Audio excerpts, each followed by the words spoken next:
ဝါဆိုလပြည့်နေ့ဟာဘာကြောင့်ဗုဒ္ဓဘာသာဝင်တွေအတွက်ဒီလောက်အရေးကြီးတာလဲဓမ္မစကြာတရားဥကိုဘယ်နေရာမှာဟောကြားခဲ့တာလဲဒီနေ့တော့ဗုဒ္ဓသာသနာစတင်ထွန်းကားခဲ့တဲ့သမိုင်းဝင်နေရာဖြစ်တဲ့အိန္ဒိယနိုင်ငံဘာယာနသီမှာရှိတဲ့မိဂဒါဝုံကျောင်းကိုပြောပြမှာဖြစ်ပါတယ်မိဂဒါဝုံဆိုတဲ့နာမည်မှာမိဂဆိုတာသမင်ကိုဆိုလိုပြီးဒါဝုံဆိုတာတောဥယျာဉ်ကိုဆိုလိုပါတယ်ဒါကြောင့်ဒီနေရာကိုသမင်တော်လို့လည်းခေါ်ကြပါတယ်ရှေးခါကဒီဥယျာဉ်မှာသမင်တွေကိုဘေးမဲ့ပေးထားလို့လွတ်လပ်စွာ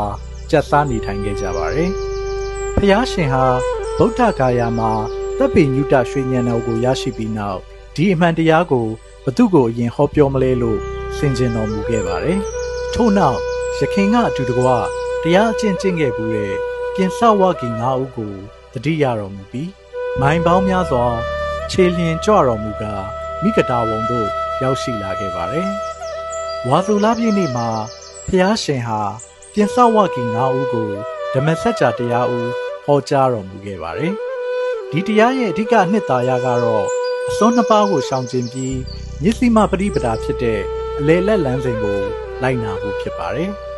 ထို့အပြင်လူသားတွေရဲ့ဒုက္ခကိုနားလည်နိုင်ဖို့အတွက်သစ္စာ၄ပါးကိုလည်းဟောကြားတော်မူခဲ့ပါတယ်တရားတော်ကိုနာကြားပြီးနောက်ပြင်စဝဂီ9ဦးထဲမှာအရှင်ကောတိညဟာပထမဆုံးတရားမျက်စိပွင့်ခဲ့သူဖြစ်လာခဲ့ပါတယ်အဲ့ဒီအချိန်ကစပြီးဗုဒ္ဓဓမ္မသံဃာယရဏသုံးပါးပြည့်စုံလာခဲ့သလိုဗုဒ္ဓသာသနာလည်းကမ္ဘာပေါ်မှာစတင်အမြင့်တွေထွန်းကားလာခဲ့ပါတယ်။ယနေ့အချိန်ခါမှာမိဂဒါဝုံကိုသွားရောက်ပူးမြော်မယ်ဆိုရင်တရားဥဓမ္မစကြာဟောကြားတော်မူခဲ့ရနေရလို့ယုံကြည်ကြတယ်။ဓမ္မရာစီကစေတီဝါဆိုလပြည့်ကျော်9ရက်နေ့မှာအနတ္တလက္ခဏာသုတ်တော်ဟောကြားခဲ့ရနေရလို့ယုံကြည်ကြတယ်။ဓမေခစေတီ